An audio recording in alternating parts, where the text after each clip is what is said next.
Today we're going to talk about how to submit the JUR. I have just assumed the role of JUR editor this year, so it'll be my first time being editor, but I'm very, very excited about it. I think it's going to be a lot of fun. I'm just excited to see your papers. So today we're going to talk about it. If you need to email me about JUR specific things, please use the JUR email, and that way you don't get lost in my regular email. So the email for JUR is jur@aa.ufl.edu, and that's the email for only JUR specific any questions or comments. All right. So the first thing we're going to do is, whenever you go to submit the JUR, the first thing you have to do is register on the Open Journal Systems site. So we're going to walk through some of this process a little bit step by step, so you guys know exactly what to expect when you go to submit.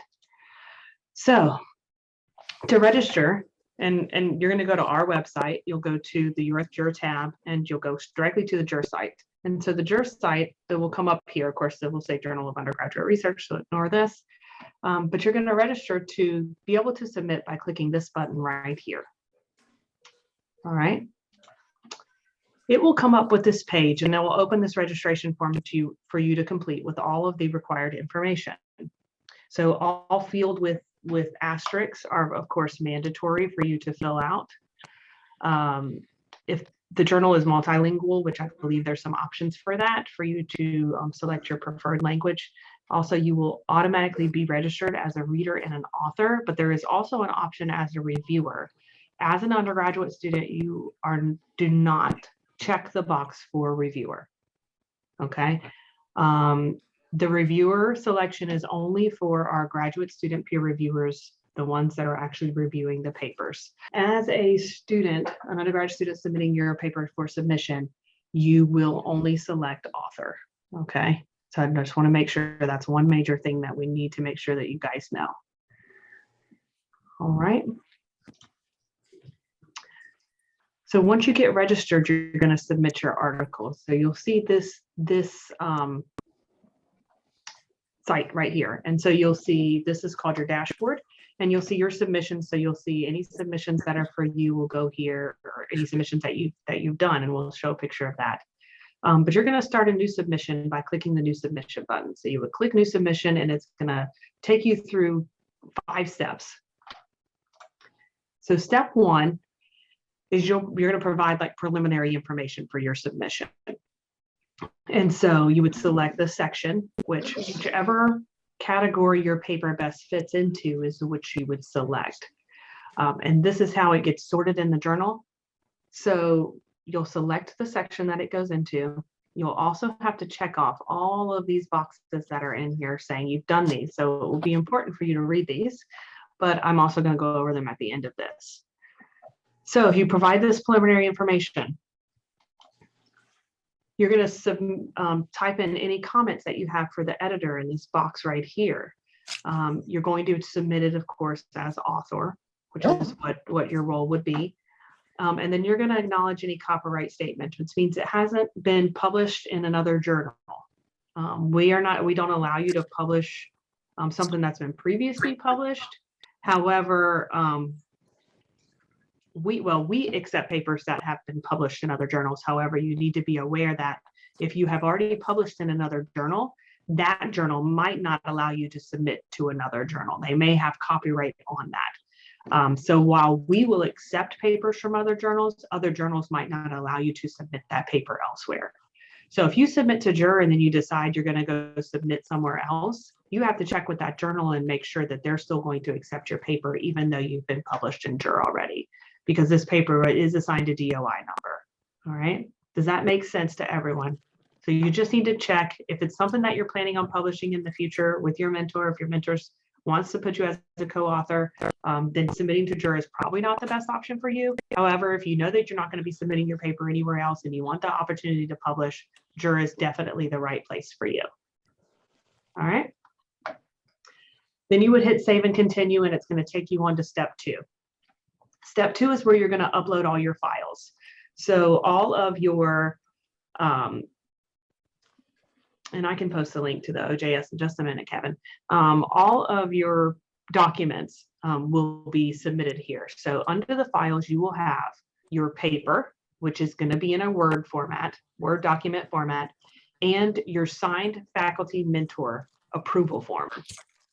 So in order for you to submit to JUR, you have to have a signed faculty mentor approval saying that they approve of you submitting this paper to JUR.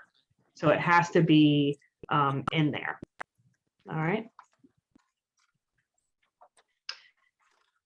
Jake has a question. If our paper gets accepted elsewhere after submitting to JUR, but before publication, can we withdraw our submission? Yes, you can. You would just need to email me through the JUR site. And I'm going to get you the JUR site right now.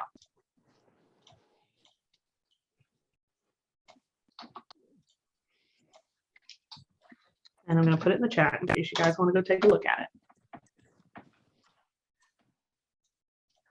All right. So like I said, here, paper and your faculty mentor approval form. So that is step 2. Step 3 is more detailed information about your paper. So the title of your paper, if it has a subtitle, your abstract would be submitted there. Your authors, like any list of other contributors, you'll see I'm in here because I was playing around with it. So if I had a second author on here, I would add another contributor. Keywords, and then you save and continue. To add another contributor, you just hit the add contributor button that you saw on the other page, and then you just fill out the forms. And then you would click save, and it would automatically add in that contributor on the next page. So step 4, you'll be asked to confirm that you're happy with your submission. So you've done everything. And it says this, your submission has been uploaded and is ready to be sent. You may go back to review and adjust any of the information you have entered before continuing. When you are ready, click finish submission. So you would click finish submission, and a pop-up box will ask you to confirm if you are finished, and you're going to click OK. If you're ready, only if you're ready though. Step 5 is the last step. It means your submission is complete. And so it comes up with this, thank you for your interest, what happens next? And then it's going to go to the reviewers, and we'll go from there. All right. Once you've submitted, then it will end up showing up on your dashboard. So that same dashboard that we saw at the very beginning will now have your submission there. And so you can actually go in and see what's happening with your submission through your dashboard. All right. The faculty mentor approval form is located on the JUR site, and you can see it there. It's also on the CUR site. So it's linked in both places. I will be updating the JUR site to make it a little bit more organized, I guess I would call it. I guess that's the easiest way. So you might see some changes, but the form is located on there. You can download it. There's a PDF version and a Word version of the faculty mentor form, both located on the JUR site and the CUR site. All right, so what's your paper supposed to look like? Well, we have a JUR template. It's very specific, and you're going to need to review that before you submit. It's got some specific font, margins, font size, heading titles, the way they look, headers, it's got headers included in it. So you're going to want to use the JUR template for that. That is also on the JUR site and on the CUR site. I believe it's also, if you're a USP or ESP, it's probably linked in your paper requirement page. All right. For references, you will use APA format. It's the most commonly used format, and it's the one that this journal uses. For the paper, it needs to be under 4,000 words. Okay, that's including references. So this is not a long paper. This is not your honors thesis. This is not, this is a short paper. It's 4,000. I submitted a paper to another journal that was 3,500 words. So it's not uncommon to be around this length. If you submit something that's over 4,000 words, it will get sent back to you. There's a possibility that it will get rejected straight from the desk, and we will not even send it back. We'll just reject it. So just keep in mind that it needs to be under the 4,000 words for it to be sent to a reviewer. All right. Articles must be submitted as a Word document only. All right, it can be either type of Word documents, but it needs to be a Word document. Graphics, including figures and tables, should appear within the manuscript rather than at the end. So you should put it after at a location that's closest to where it's referenced in the manuscript. There is no limit in the amount of figures and tables that you have. Okay. All of the graphics, including the figures and tables, must be in a JPEG format. They must have a good enough resolution, which is why we're saying 300 dpi, a maximum of 1,000 pixels wide and 2,600 pixels high. We just want everything to be able to be readable within the journal, and so it's important that it meets those standards. Captions with credits. So if you have an image, you need to credit it. They must be included for each figure, and all the tables have to be labeled appropriately. All right. All citations must be complete in text and in the bibliography. So you must have in-text citations and your references at the end. When you're writing your article, it should be in third person. When you go to submit your paper, your initial submission, you'll see on the template where it has author name, faculty, it'll have all that information. When you do your original submission, you do not put that information in there. So when you do your template, you're going to leave all of that top information exactly like it is, and you're just going to put your paper on there. If there's anything that identifies you, the lab that you work with, your mentor, anything like that, you're going to remove that from the paper before you do your initial submission. Once it gets accepted and reviewed, yes, I will upload this slideshow. Once this gets accepted, and reviewed, when it gets sent back to you after the review stage, that is when all the identifying information will be added back in. So it'll go to a reviewer. The review will take approximately 4 weeks to review your article. Then it will come back to you with edits. You will make the edits, you will add in your identifying information, and then you will submit it back to us. And then at that point, the submission will be complete. So if you do not follow the submission guidelines, there's a chance that your article will be rejected. Just keep that in mind. If it's accepted, you must be willing to go through the revision process, which means that if you submit in April and we assign a reviewer, and that's April, by April 1st is the deadline, right? So if you submit April 1st and we assign a reviewer, that then has to take 4 weeks to review. Some of you might be graduated. And so if you want to be in the journal over the summer, you're going to be making edits to your paper and you're going to be sending that back in. A lot of times the reason students end up not in the journal is because they don't end up going in and making the edits to the paper. And it's only one set of edits. So the paper gets reviewed, they send you back comments, you make your edits and you resubmit, and that's the only time you have to do this. So I'm hoping that all of you will go in and make your edits for this.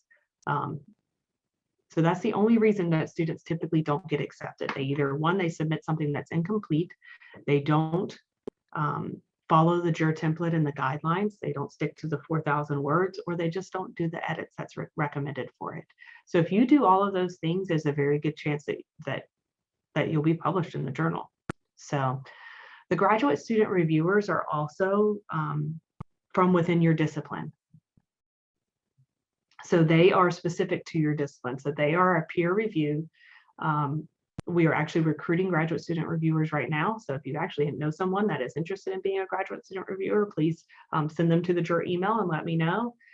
But we are definitely very excited about it. I've actually already gotten about 10 graduate student reviewers signed up. So it's great news. Could I repeat the 3 things again? And then I'm assuming you're talking about reasons why people get rejected. Outright rejected because they didn't follow the format. Outright rejected if you're over your word count. And then the last thing is the possibility of not getting published in the journal if you did not do your edits. All right. Does anybody have any other questions? So the one thing is, like, all the edits and everything, you'll re-upload everything within the same system. So everything is in the OJS system. So the reviewer, your comments, everything will come back through that. And then you will make all your edits there. You could potentially use a non-UFL email on the OJS if you're worried that you're going to lose access to it before October. That's an option. So if you want to create an OJS account with, say, a personal email, I think that's totally fine. I know I use that for a lot of my citation managers, just in case one day I don't have a UFL email, just kind of a best practice. What other questions do we have about the JUR submission process? It's pretty simple, nothing crazy. Just got to follow the requirements. And we do that because we are trying to prepare you for submitting to national journals. And a lot of national journals have a set of guidelines that you have to follow. And we follow that same thing. So I actually will be putting together some resources for you guys, kind of a checklist that you guys can check off as you're submitting. I'm working on that. This presentation, this wasn't in presentation form before, so I will be saving that for you guys as well.